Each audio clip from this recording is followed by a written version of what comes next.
Fala pessoal, sejam bem-vindos a mais um programa Insights, hoje com dois convidados, mega especial, dois amigos que o mercado está me trazendo nesse ano de 2022, nós não nos conhecíamos antes, né, mas dá para sentir que daqui vai surgir uma grande amizade. Eu costumo trazer amigos, pessoas que eu gosto aqui para o programa Insights, porque a ideia aqui é que a gente possa trazer inspirações, verdades, né, para todo o público que está nos vendo.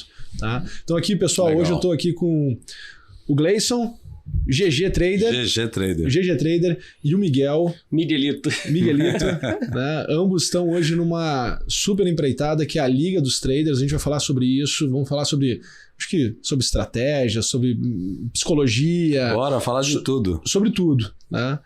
E, enfim, mas primeiramente, muito obrigado por terem aceito o convite de estar aqui na BMC para a gente poder bater esse papo aqui.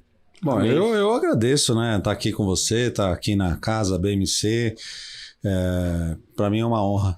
E falar para o público, né, um pouco da minha trajetória, do que é a Liga dos Traders, falar um pouco como eu penso e vejo o mercado, é um prazer, é uma satisfação. Boa.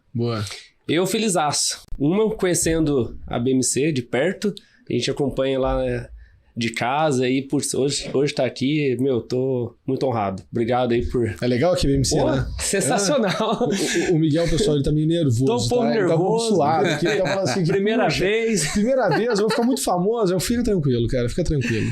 Mas tô feliz, já bacana. Recepção de todo mundo aí. Pô, mas vamos lá, né? Acaba que, como é um programa... dentro da uma grade de TV, a gente não tem aqui tanto tempo como os outros podcasts, então eu acabo tendo que ser um pouco mais direto ao ponto, apesar do Alexandre estar criticando que eu não sou muito direto ao ponto, mas eu faço 7 perguntas, Alexandre, por vez, que é exatamente para conseguir ser mais direto ao ponto, entendeu? Aí a gente vai pulando algumas etapas, tá? Mas tudo bem.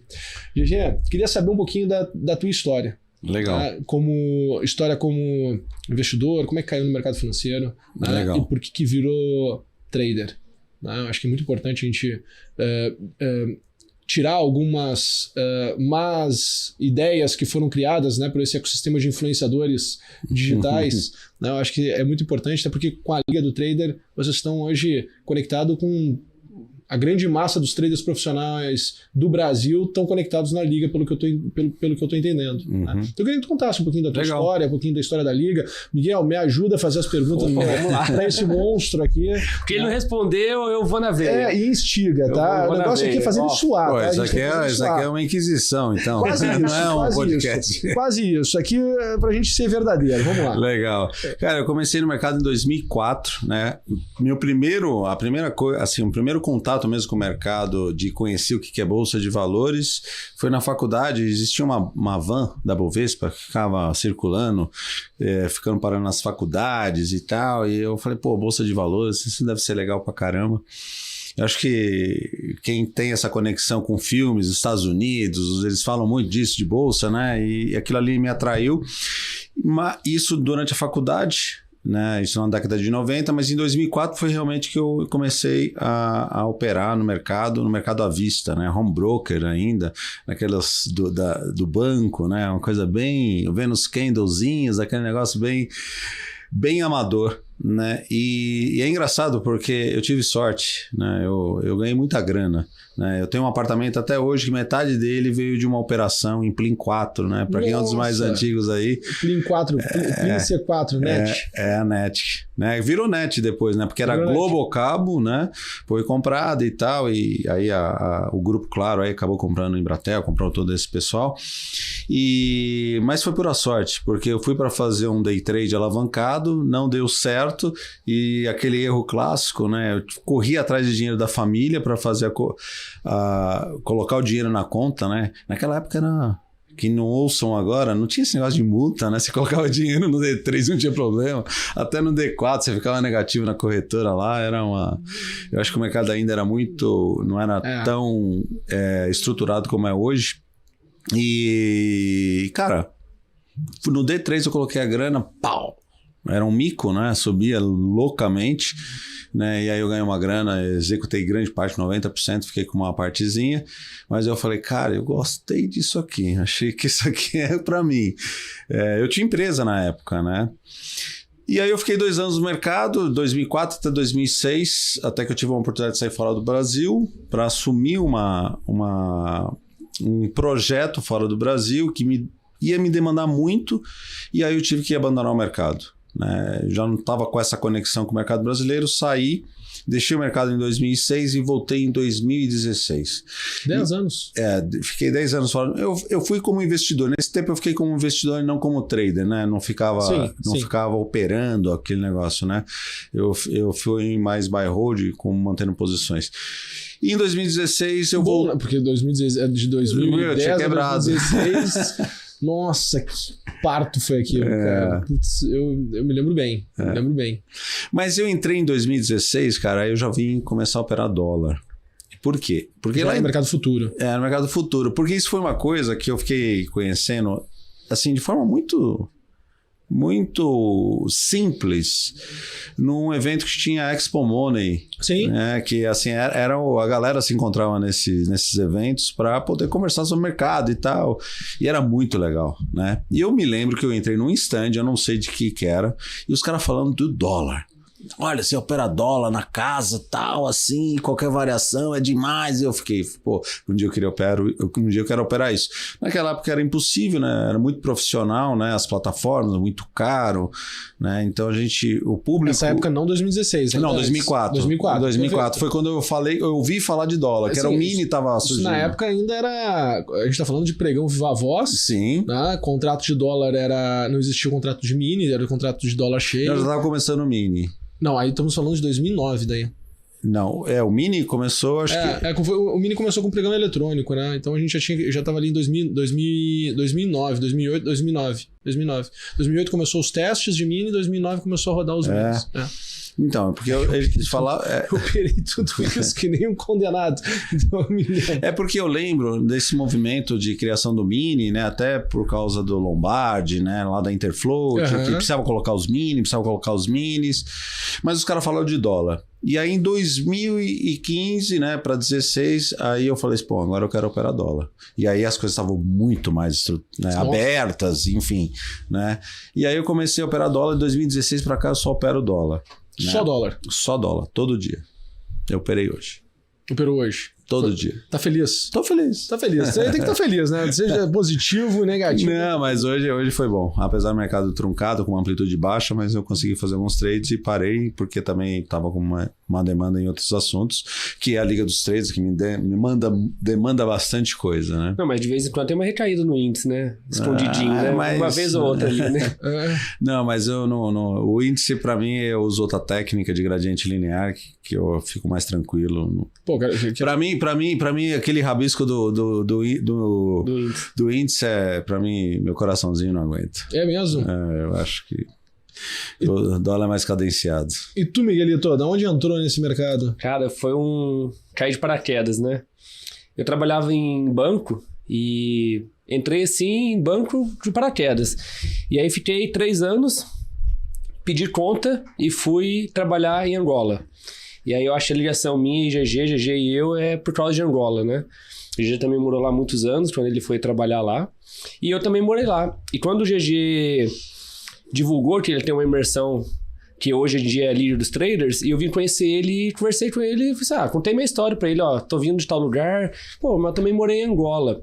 E aí daí a gente começou essa relação. E mercado financeiro, quando eu trabalhava no banco, eu ouvia falar.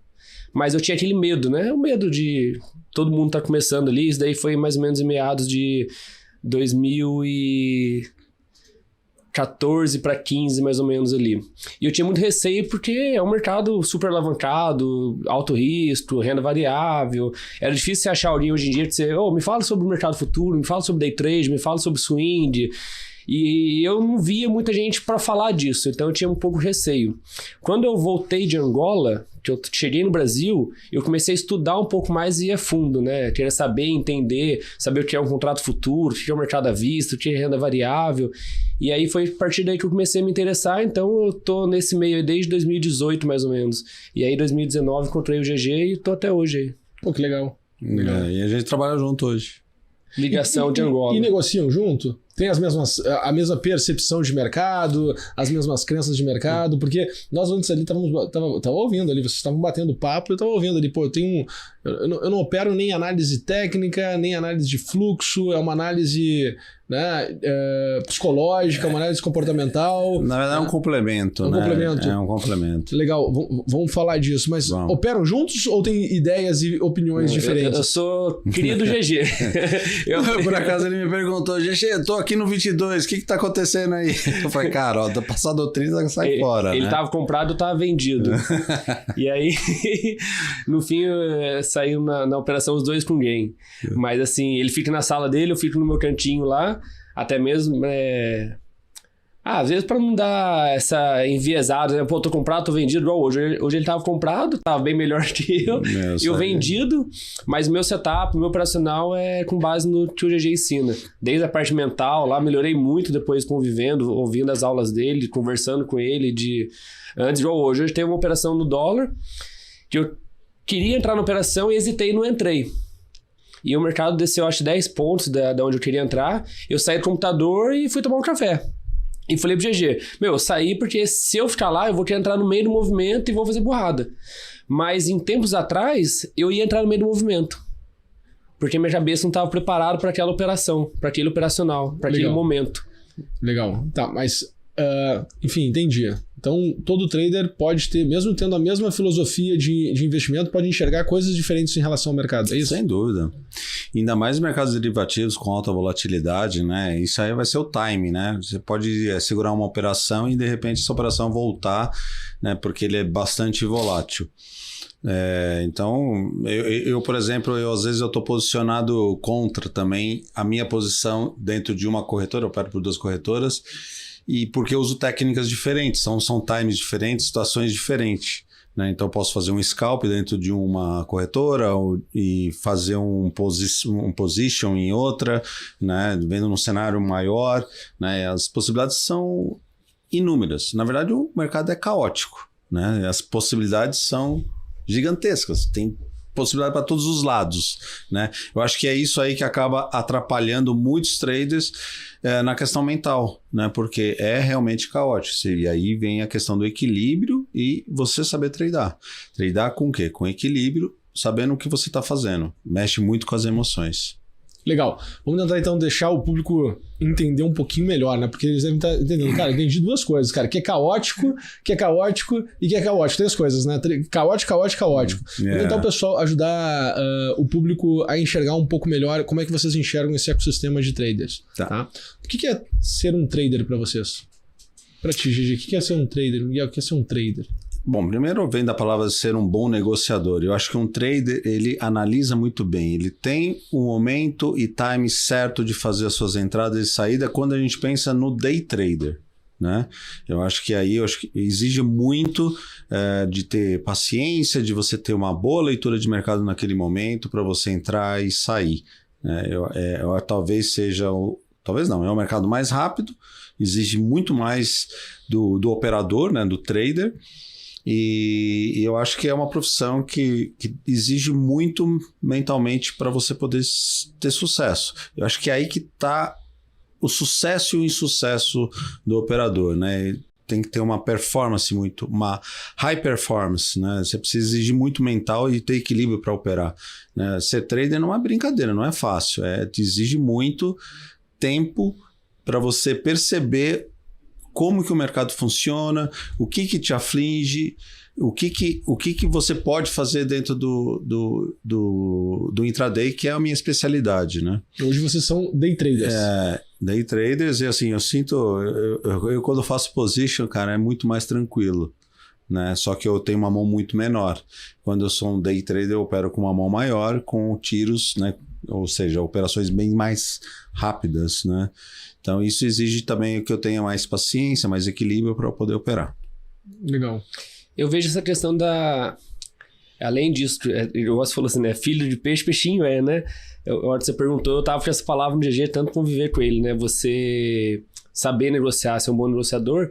E eu acho bacana também a questão da liberdade. Você ter essa liberdade de horário, de lugar, de ambiente, flexibilidade. Então, eu acho muito bacana isso. Ele te te liberta para você fazer a hora que você quiser trabalhar, a hora que você não quer trabalhar, faz você se tornar dono do seu próprio negócio, você tem que ter a responsabilidade de você ir lá, abrir a sua firma, trabalhar, ter seu horário ali na sua operação, saber que aquilo ali é uma empresa séria, que você tem que ter o compromisso, a responsabilidade, não sair fazendo qualquer besteira de diversão, né? Trade é coisa séria, né? Tem essa palavra aí. Então eu gosto muito de falar da liberdade que o trade pode te proporcionar, tanto financeiramente, tanto de ambiente você tá. Eu posso estar aqui operando com vocês, conversando, sabendo aquilo que eu estou fazendo, não fazendo uma coisa aleatória, e saber ser um bom negociador. Isso aí nem só no ambiente de mercado, mas no dia a dia na vida você acaba trazendo essas coisas do mercado. Se você for numa loja comprar alguma coisa, você vai saber o porquê que o preço de determinado produto está daquele jeito, saber negociar, saber especular, saber fazer um bom negócio no geral ali. Então, é um pouco disso também. Entendi. E, bom, beleza, entendemos o que é ser um trader. Existem muitos traders no Brasil hoje? Podemos dizer que existem muitos traders no Brasil hoje? Essa é uma profissão que vem crescendo bastante, né? Hoje, se a gente tem aí 5 milhões de CPFs na Bolsa, né, com certeza aí 1,5 milhão deve ter passado por esse segmento de traders, né? Ou seja, do intraday ou que trada no swing, né? Sendo ações ou derivativos. A gente vê eu tenho muito contato com day traders de derivativos, né? Ou seja, de mini dólar e mini índice, que é a escola que eu venho, é o que eu escolhi fazer, né? Então, assim, o meu relacionamento é muito com esse público, né? Uhum. Então eu vejo muito, né? Muito crescimento nessa área. Legal. Até profissionalmente, assim, a gente em 2015, 2016 até 2018, 2019, enfim, a gente tá vendo, assim, mais sucesso, aumentando o número de profissionais com sucesso, porque eu acho que as plataformas melhoraram bastante, a educação melhorou bastante, o conteúdo disponível melhorou, né? Apesar de ter ainda muita coisa ruim, mas eu acho que a gente tem tido um crescimento, né? Eu acho que é um amadurecimento do mercado brasileiro para esse segmento de traders, principalmente no intraday. E depois de todos esses anos já nessa trajetória, o que tu entendeu que é preciso, né, passar para se considerar um trader, né, e, vamos lá, dentro desse ecossistema dos traders, né, um day trader? Porque eu vejo que tem muitas pessoas que têm essa fome, né, e essa curiosidade, e aí existe todo uma disputa do bem e do mal. Parece que tem uma percepção de bem e uma percepção de mal, né, dessa palavra day trader, né? O que é preciso fazer, passar, para de fato conseguir se considerar um day trader? Eu acho que resultado é quando... Primeiro você precisa ganhar dinheiro como day trader para você se considerar um profissional e viver disso, né? Eu acho que a resposta seria essa. Mas o que acontece dentro do mercado é que a gente tem uma barreira muito pequena de entrada no mercado. Ou seja, hoje, até um pouco tempo atrás, uma margem para você operar um mini contrato de dólar, né? E aqui a gente tem que entender que esse mini contrato ele tem um valor de $10 mil, né? Ou seja, por volta... Um mini contrato equivale a $10 mil. Exatamente. Um mini contrato de dólares e vale $10 mil, são R$52 mil. E veja que você operar até um pouco... Mas a pessoa precisa ter 52 mil. Não precisa, porque é a margem, né? Então é isso que eu ia falar.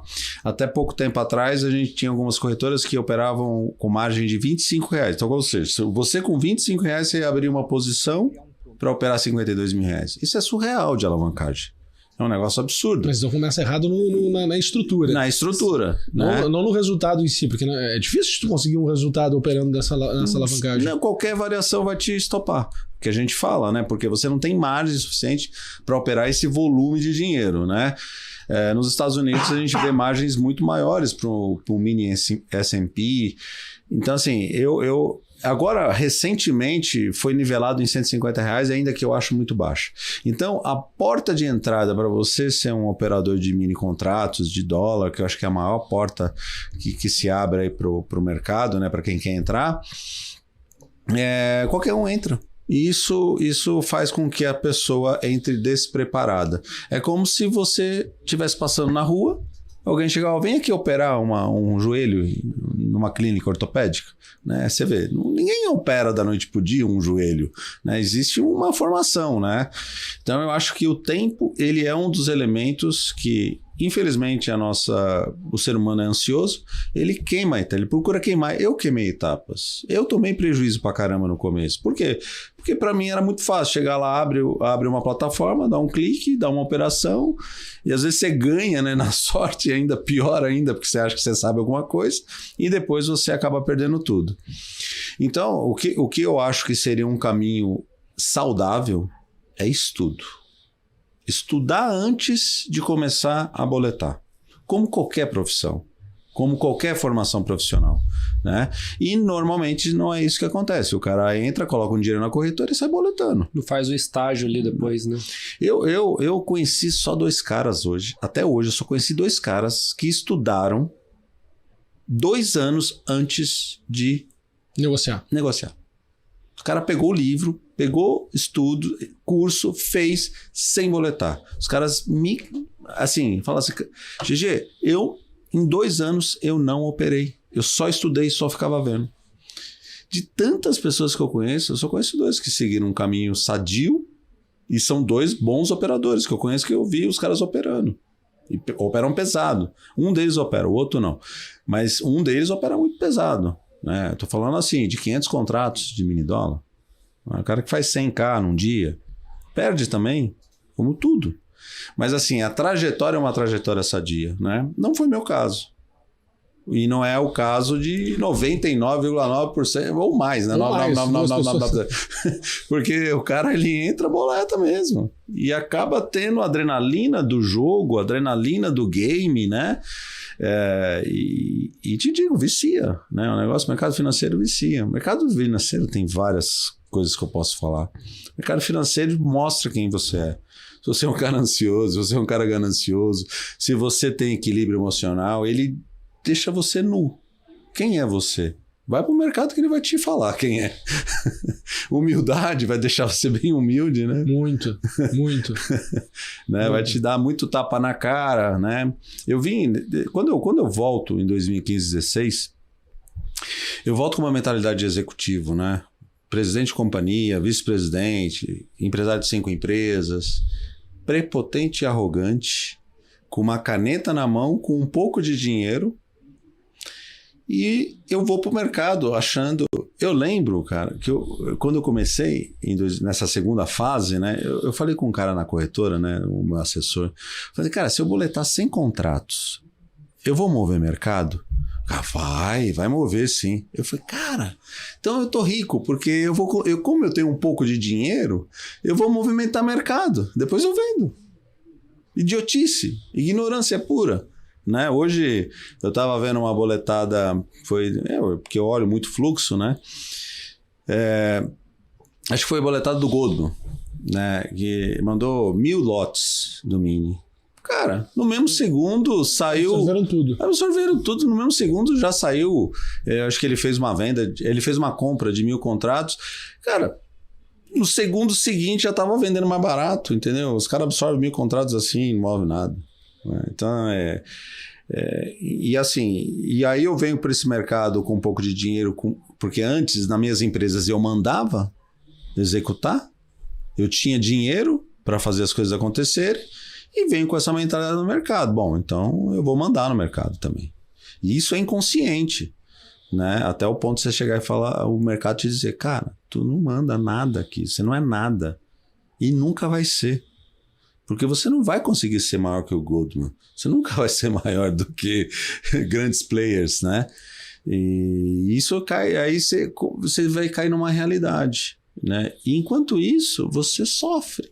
Você perde dinheiro, você chora. Você fala, o que eu tô fazendo? Na minha vida. E chora. Deixa eu te perguntar outra coisa. Tu falou de estudar. O que é importante para um trader, se formar num trader? O que é importante estudar?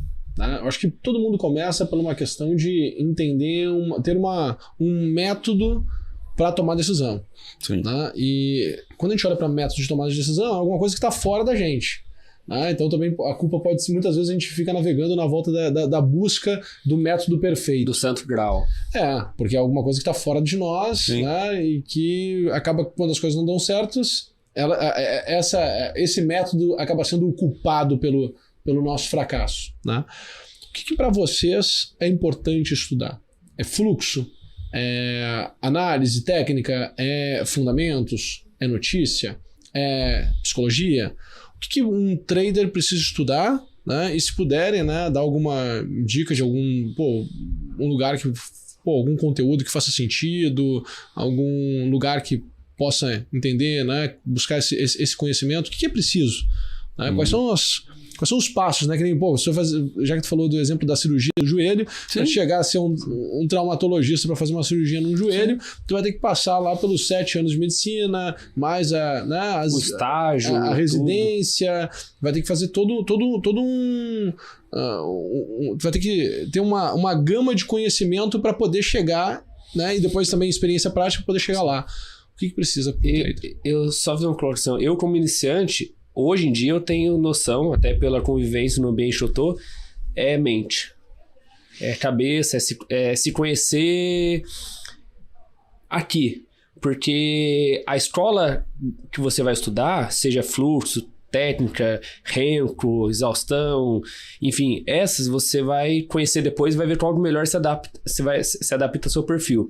Mas se você não estuda isso daqui, porque quando você clica numa operação, aí você vai ver que você é ansioso, que você é nervoso, que você não sabe esperar a operação. É o que eu sempre lutei, me conhecer e mensurar aquilo que eu estou sentindo aqui dentro. A minha sensação, como que eu fico quando estou numa operação?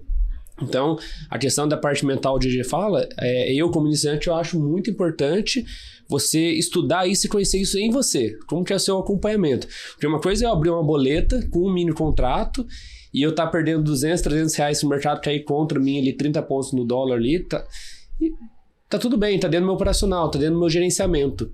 Outra coisa é isso não tá, e eu tô ansioso de não estar perdendo, eu querer resolver a situação e me descontrolar na cabeça, e aí vai tudo embora, né? Que entra aquilo que o DJ já tava falando da questão da humildade lá, que ali você vai... assim, para ser trader, né? A gente pode falar de trader do intraday, o day trader, ou um trader de swing, ou um trader que tem posições mais longas. Mas vamos focar no day trader. Vamos lá. Já que nosso papo aqui eu tô com 2 day traders, vamos falar de day trade, porque é o papo também mais polêmico, né? Então é importante a gente ter pessoas de verdade aqui na nossa frente, falando sobre o assunto. Porque eu sou realmente day trader, né? Eu não durmo posicionado e eu durmo, tá? Porque quem dorme posicionado não dorme, dependendo da situação, né? Eu acho assim, cara, é uma característica, né, cara? Tu dormir comprado sexta-feira de carnaval, entendeu? Ter só que esperar a bolsa abrir na quarta-feira, pra mim é uma loucura, com o Covid cara. Descoberto. Cara, você viu o que aconteceu, né, cara? Assim, sim. Cara, o petróleo, Covid, né? Que é quando teve lá o petróleo negativo, cara. Depois o petróleo 138. Cara, aí quando todo mundo falava de petróleo 138, agora o petróleo voltou teve abaixo de 80 no final de setembro. Sim. Então, bateu a 30, cara. Depois bateu a negativo, né? Então, assim, eu entendo que o day trade, ele é mais difícil de operar, mas pelo menos você dorme, né? Se você tomou prejuízo ou ganhou, né? Se não for um prejuízo muito grande, está dentro de gerenciamento, tá tudo certo, você vai dormir, né? Mas, voltando à pergunta, para ser um trader em qualquer período, né? Vamos dizer assim, eu acho que entender o funcionamento do mercado financeiro, o que é bolsa, o que é contrato, o que você está fazendo, quanto que vale um contrato, questões muito básicas, elas são necessárias. E muitas vezes as pessoas não entendem nem o que estão fazendo, não sabem nem o que estão operando, não sabem nem o que significa, não sabem nem que tem vencimento, né, um contrato. É uma loucura, é verdade, você encontra de tudo. Um cara que não tem dinheiro e opera 100 contratos do mini dólar, né? E o cara não tá sabendo que ele tá operando, entendeu? 1 milhão. Ele tá operando $1 milhão. E não tem esse dinheiro. Então, isso aí acaba não dando os parâmetros realmente verdadeiros pro trade. Acho que passando essa parte do básico, né? E aí eu ia voltar lá na questão da medicina.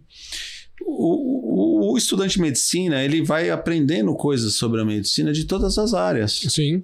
Né? E chega um determinado momento que ele fala assim, cara, me identifico com isso. Isso faz sentido para mim. Agora, todas as áreas da medicina funcionam. Qual que é melhor, qual que é pior? Nada, cada um na sua técnica. O que mais te adapta, né? Exato. Quer dizer, o que mais te instiga, né? Te agrada. Faz mais sentido, você se sente mais confortável, né? Eu comecei com uma análise técnica clássica, depois eu fui para uma técnica que chama nuvens de Ishimoku, que é uma técnica japonesa que traça médias móveis para frente, para trás, criam manchas dentro do gráfico para você operar. E eu não me adaptei. Né? E aí depois eu tive contato com o fluxo e acabei entendendo que aquilo ali fazia mais sentido para mim, aquelas boletadas, aqueles valores de números de lote, né? Que move ou não move, se o mercado está comprador ou não está, tem mais comprador, tem menos comprador, eu me identifiquei. Agora você vai lá, a outra não funciona? Funciona também. Você precisa encontrar o padrão e quando você vê esse padrão, você executar, sem medo e hesitação. E aí que vem a questão da análise mental, ver a questão do autoconhecimento, você se conhecer, você saber o que você está fazendo no estado de equilíbrio. Só falar então é uma questão de entender o básico, conceitos básicos. A técnica, e aí a técnica, querendo ou não, vai ter que fazer, ler N livros ou fazer N cursos para poder experimentar cada uma das técnicas, até tu encontrar uma técnica que tu te encontre. E aí, tendo isso em mãos, aí sim que vem a parte de autoconhecimento. Sim. Porque ele vai ter o que experimentar. Sim. Que eu ia perguntar pro Miguel o que vem antes, né? Se vem é que nem a história do ovo e galinha, né? Eles vêm juntos, né? Só que se tu não tem a técnica e tu não tem o conhecimento e a disposição para poder começar a negociar, tu nunca vai conseguir ter alguma coisa para avaliar. Você tem a fase da ignorância, você não sabe nada, então você tem que ter o básico. Depois você conhece a técnica. E nesse ponto, que é o segundo estágio, o trader ele não sabe aquilo que ele precisa saber. Ele nem sabe aquilo que ele precisa saber. Porque ele está dentro de se conhecendo. Né? E depois ele começa a entender que ele precisa se autoconhecer. Olha só, na década de 70, a gente tinha o quê de forma predominante? Análise fundamentalista. No final da década de 70, começa a ter análise técnica clássica que a gente conhece dos candles, né, que foram inventados na bolsa do arroz do Japão, aquele negócio todo. E na década de 80, eles começam a fundir esses dois. O fundamentalista, ele começa a falar, opa, peraí, tem que olhar gráfico, não adianta eu olhar só o balanço lá e tal. Tem alguns movimentos aqui que são repetitivos. O que é um gráfico? É a representação da intenção ou execução dos players, que graficamente você representa. E no final da década de 80, né, começou a se falar nos Estados Unidos, e isso eu falo há muito tempo. Tá? Se você pegar um livro do Jesse Livermore de 1923, ele fala das questões emocionais. Wall Street inteiro sofre. Todo mundo fala sobre as questões emocionais. Exatamente. E aí, quando chega na década de 80 para 90, começa a se falar de análise mental. Ou seja, não adianta você ser o melhor analista fundamentalista se você não controla suas emoções. Não adianta você unir a técnica... Não toma o risco. Não sabe tomar risco. Não sabe tomar o risco que te deixa confortável. O que você está fazendo? Né? É um exemplo clássico de uma análise mental. Né? Quando você toma um loss, é como se um cachorro te morde. O loss é quando a gente perde dinheiro. Exatamente. É só para o público entender. Legal. Eu não sei qual é o público, né? Então, mas é legal. É um podcast focado para traders, né? Então, às vezes o público também tem que então, alinhar aqui as palavras. Então, assim, quando você tem uma mordida de um cachorro, você fica com medo de cachorro. E você acha que todos os cachorros podem te morder. Isso não é verdade. Ou seja, aquele padrão, aquela técnica, aquilo que você faz no mercado, que deu errado, não necessariamente vai dar sempre errado. Só que você fica com o quê? Medo. Uhum. E aí começam os problemas. Porque você tem medo de tudo. Você hesita em tudo. Né? Então, saber analisar estatisticamente, olhar para as probabilidades com frieza e equilíbrio, faz você ser um trader. É esse que eu acho que é o grande ponto de amadurecimento. Você chega e fala, cara, eu sei o que eu estou fazendo. Eu sei qual que é a probabilidade de fazer isso. Gostei. Então eu vou fazer. Tu está satisfeito com o teu método e com o que tu tem ali disponível naquele momento. Exatamente. Tu tá satisfeito. E você tem a paciência de esperar. Você não tem impulsividade. Porque impulsividade o que é? Um comportamento psicológico. Uhum. Então, o autoconhecimento passa a ser fundamental. É o que? Análise mental. O que eu estou pensando? Por que eu não vou entrar? O que me segura? O que me impede de entrar? E o que me impede de estopar sair dessa operação? E as pessoas pensam assim, não, eu tenho a esperança que volte. Que esperança? Isso estava programado? Isso estava... Qual que é a negociação interna que você fez consigo dentro do seu operacional? Você está quebrando, né? Então tem algumas coisas que a gente tem que estar sempre olhando para a gente o que a gente está fazendo. Às vezes eu sinto, cara, eu não tenho que entrar aqui. É tantas vezes fazendo a mesma coisa que eu me escuto. Já começou, já consegue se escutar. Bacana. Você lembra falar daquela parte do livro de Mark Douglas, das energias negativamente carregadas? Você Sim. conta sempre disso? Sim. Até para complementar isso daí que você estava falando? É legal. A gente tem estados mentais negativos e positivos. Uhum. Então, por exemplo, estados negativos, medo, ganância. E ganância, quando eu falo de ganância, a gente pode discutir muita coisa sobre ganância. Porque ganância tem um aspecto bom, né, de conquista, e tem ganância do tipo assim, cara, eu vou pegar 200 pontos no dólar. Tá bom, você pode ser ganancioso o suficiente para pegar 200 pontos, mas, cara, será que você pega mesmo? Será que tem probabilidade de fazer isso acontecer? Quantas vezes dá um movimento de 200 pontos? Eu só vi uma vez na minha vida, que foi durante a Covid. Então, a probabilidade é nula para mim. Eu nem penso nisso, né? Então, você tem estados negativos, que eu tenho uma lista disso, e tem os estados positivos. Positividade, conduta de estopar, de você saber o que você está fazendo, compromisso. Tem um compromisso consigo, compromisso com... E nesse estado mental de positivo, você não sofre. Você toma uma perda, né?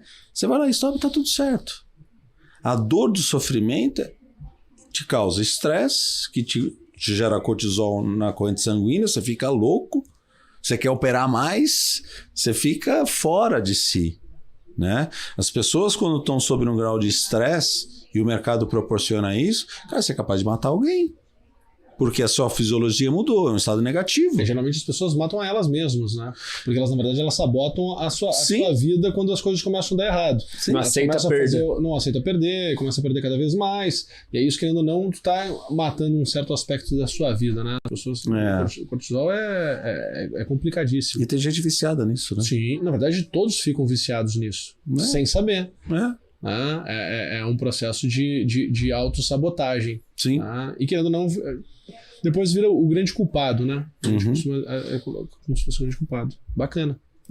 E assim, a gente passa, e aí voltando ao que a gente estava falando, que o mercado acaba te deixando nu, né? É porque te mostra realmente quem você é. Sim. Se você é um cara impulsivo, se você é um cara muito agressivo, se você é um cara conservador, ele realmente talvez seja o maior legado que o mercado financeiro vai me deixar.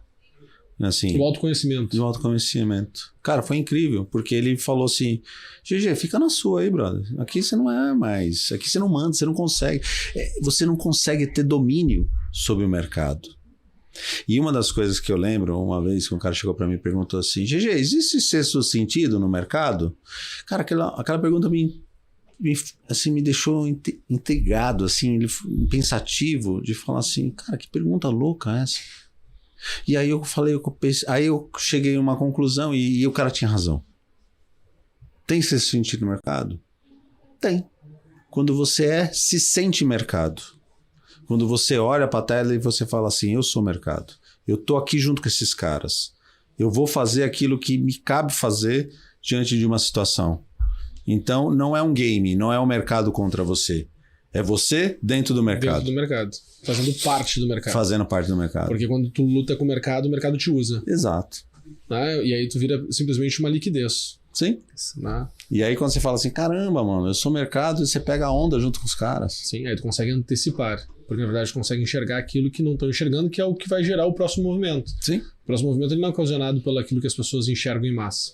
Senão a grande maioria estaria né, surfando os movimentos com facilidade. Sim. Né? E também tem um grande ponto que, hoje, querendo ou não, a narrativa, né, ela fugiu da narrativa mesmo das pessoas buscarem o autodesenvolvimento e usarem o mercado para poderem, de fato, se potencializar. Começou a se criar toda uma narrativa de terceirizar. Né? Então começou todo mundo a terceirizar, investe em fundo, investe no que os outros falam, ao invés de tomarem as suas próprias decisões. Já que a gente entrou nesse papo aqui, eu vou aproveitar e vou conversar também. Não, e tem a questão também de terceirizar a culpa. Quando a pessoa tem uma perda numa coisa, ela tenta, que ela sai de si, ela quer terceirizar a culpa até. Claro, porque na verdade nós não queremos aceitar que nós estamos equivocados. Sim. Então, mas o que eu vejo hoje é que existe uma construção toda de uma narrativa que enfraquece as pessoas no processo de tomada de decisão. Então, não, o investimento tudo é no longo prazo. No longo prazo dá certo, é que tu está olhando o curto prazo. Não olhe para o curto prazo. Mas é no curto prazo onde tu tem uma maior previsibilidade. O longo prazo é muito mais incerto, muito mais imprevisível do que a gente imagina. Óbvio que quando tu pega as empresas que performaram e tu for olhar para trás e fazer uma média, claro que a estatística vai estar jogando a favor daquela narrativa. E no final, as pessoas querem uma narrativa positiva para que elas possam continuar ganhando aquelas suas taxas de administração, né, as taxas de performance, né, esperança que as pessoas não saiam das suas posições para continuar pagando. Então, existe toda uma indústria muito inteligente, né, construída em cima da ideia do longo prazo, mas o grande ganho das pessoas, né, assim, eu acho que o grande aprendizado do mercado financeiro e que é mais libertador é o curto prazo. Já que a gente está falando aqui, é o curto prazo. Só que tem isso, tu tem que estar permitindo se autodesenvolver de fato. Né? Tu tem sim, tu tem um sistema nervoso simpático, um parasimpático, um que libera, né, toxinas no corpo, outro que tira toxinas do corpo. E querendo ou não, quando a gente está tomando decisão no mercado que é incerto, porque bolsa de valores é incerto, mesmo que a gente olhe para a estatística, para a probabilidade, a gente está olhando para a estatística, para a probabilidade, mas a gente não está olhando para a certeza. Né? É uma potencialidade, é uma possibilidade, não uma realidade. Lidar com as incertezas é algo que a mente não consegue. Né? Sim, se eu te falar assim, Miguel, eu vou te dar aqui agora a chave mágica para acertar 95% dos trades, tá? Então eu vou te falar. Ô GG, vamos falar sobre outro assunto? Cara, o cara enlouquece, porque ele quer saber qual é a chave dos 95%. Ele quer ganho fácil e rápido. Né? Não, a informação não foi completa. Então quando a gente lida com incerteza, a gente está lidando com informações incompletas. Só que o teu ganho, o teu lucro, ele depende do quê? Da operação ser completa. Né? Então tu tem que ter comprado, depois tu tem que vender. Como tu não tem a venda ainda, tu está navegando na incerteza, essa incerteza, o cérebro ele está procurando, né, fechar a lógica, encerrar a narrativa. Enquanto tu não encerrar a posição, ele não encerrou a narrativa. E aí se tu não faz o feedback depois, que é de fato olhar e absorver tudo que tu tinha lá, a digestão também dessa narrativa que é construída internamente dentro de ti, ela é totalmente torta. Né? Tenta almoçar rápido, cortando uns pedaços grandes de carne e engolindo inteiro sem mastigar. Então a digestão vai ser como? Não vai ser saudável. E aí as pessoas, quando elas estão negociando, eu fiquei 10 anos como um ermitão operando no mercado. Então também eu posso dizer para vocês que eu tenho várias loucurinhas minhas internas. Viciado também. Não. Claro que sim. Mas consigo perceber esses pontos. E para mim é uma honra a gente poder estar batendo esse papo aqui no programa Insights, porque todos os entrevistados que eu tenho aqui, poucos são os que abrem espaço para a gente poder ter esse tipo de papo. Né? Então, bem bacana. Cara, eu me amarro nesse assunto porque, no fundo, nós somos seres humanos, a gente tem emoções. Trabalhar com dinheiro... Assim, todo mundo fala, né? O bolso é o órgão mais sensível do corpo humano, né? Mexeu nele, você fica louco. Né? Então, e da minha trajetória de como trader perdedor, foi um sofrimento muito grande que eu tive que ir buscar informações nesse sentido. Né? Que aí entra o livro Trading the Zone, de Mark Douglas, que é o livro que descortina. Opa, peraí. Tem que olhar para o trader. Quem que é o cara? Ele é o centro das atenções do negócio. Eu que clico. É eu que clico. A única coisa que a gente tem controle de fato é o clique. E o que tu consegue configurar no clique, né? Então, se o clique... Quando tu vai alocar de capital no clique, aquilo ali é o máximo que tu consegue controlar. O resto depois Entrou na operação... Tu não controla mais. Aprendendo a técnica, né, e conhecendo um padrão, uma técnica, cara, você tem o poder de ganhar ou de perder dinheiro. E isso passa por suas emoções. Ô, Miguelito, GG, cara, a gente tem muita coisa para conversar, né? Mas o tempo é curto, né? Eu queria uma última aqui. O Miguel queria fazer uma pergunta pro GG, né? O comentar. Não, ele tem um projeto que ele fazia muito bacana, que ajudou muitos traders e... Meu, isso é sensacional. Ele fazia do confessionário do trader. O quê? Confessionário do trader. E aí, meu, se ele puder falar um pouquinho, bem brevemente aí. Assim, teve uma época que eu comecei a receber direct no meu Instagram falando, as pessoas desabafando comigo. Dizendo, cara, eu não tô indo bem, cara, você pode me ajudar? Oh, que legal. E eu entregava meu número de celular, WhatsApp, me liga e eu quero conversar com você, quero ver como que eu posso te ajudar. E eram pessoas anônimas, eu não cobrava nada, eu queria simplesmente ajudar as pessoas. E não existia esse nome, né? Mas na verdade um dia um cara me chamou e eu contei, ele estava contando que ele estava indo mal e eu falei, cara, eu vou contar minha história que também você vai chorar, né? E me abri com um cara até para confortar ele. E a gente vê que era muito difícil mesmo ser um day trader, mas tem um caminho. E aí ele falou, cara, eu posso falar da minha vida então, já que você falou da sua? Eu falei, fala. Eu pensei, esse cara é artista, não quer aparecer, né? Não sei. Ele falou, cara, eu sou padre. Eu opero. Na sacristia ali na...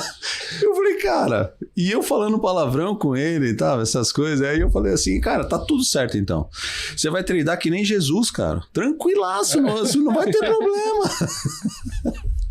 E eu dando um sermão pra ele, né, tá vendo, olha só como é que é fácil, lá no palco tá fácil falar, né, no pregar pro pessoal, faça isso no altar, né. E aí eu tava dando um sermão pra ele, tá vendo como é difícil? Então, agora escuta. E eu falando com o padre, xingando ele tudo.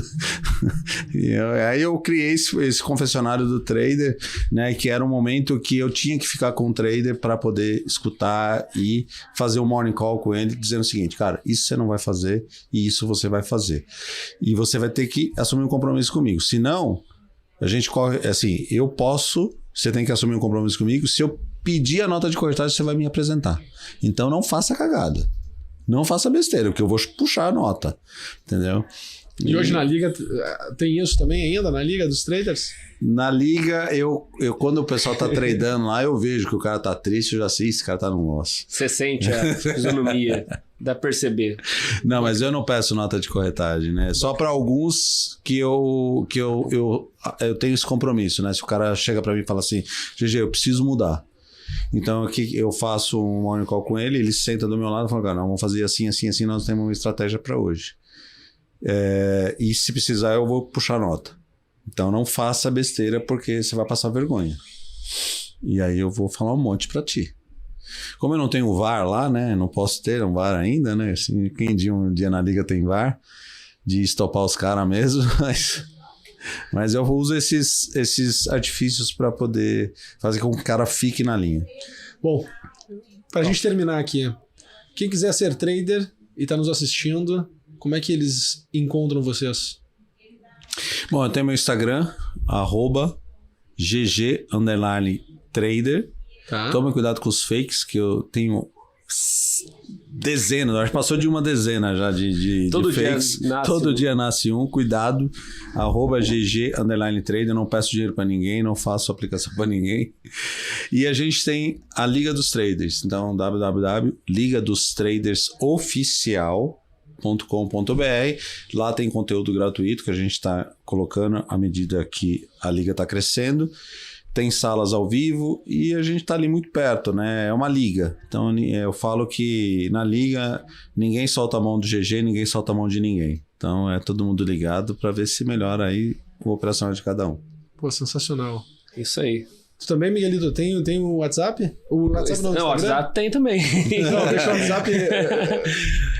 Meu Instagram é Miguelito, super fácil. Tô lá na liga. Só um pouquinho. É Miguelito, super fácil? Miguelito, não, é super fácil. Miguelito. Não, é só Miguelito. É só Miguelito. Tá bom, só Miguelito. Não é Miguelito super fácil. Ainda não.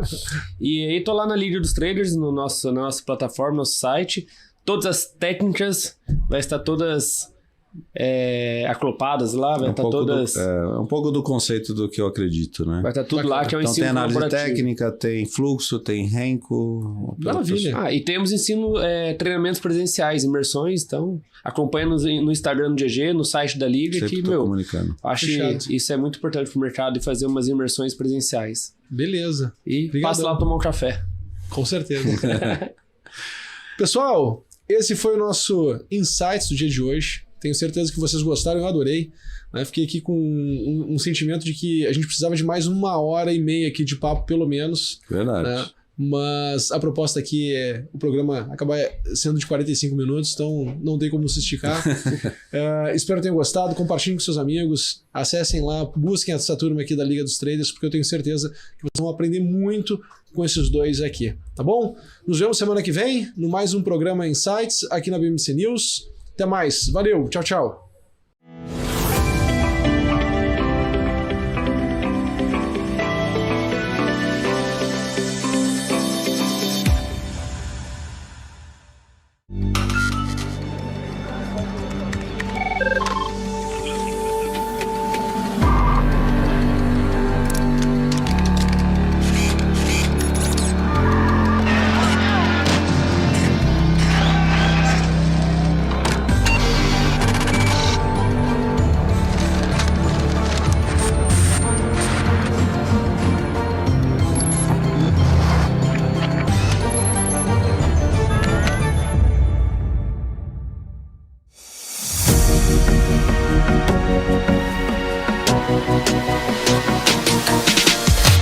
BMC News, informação que gera valor. Você está cansado da mesmice? Negociando em plataformas com ferramentas desatualizadas? Falta variedade e funcionalidade? Aproveite nossa grande seleção de ferramentas de trade. Baixas taxas de negociação, suporte em português 24 horas por dia, com mais de 200 criptomoedas disponíveis para trade e a facilidade de depósitos com Pix.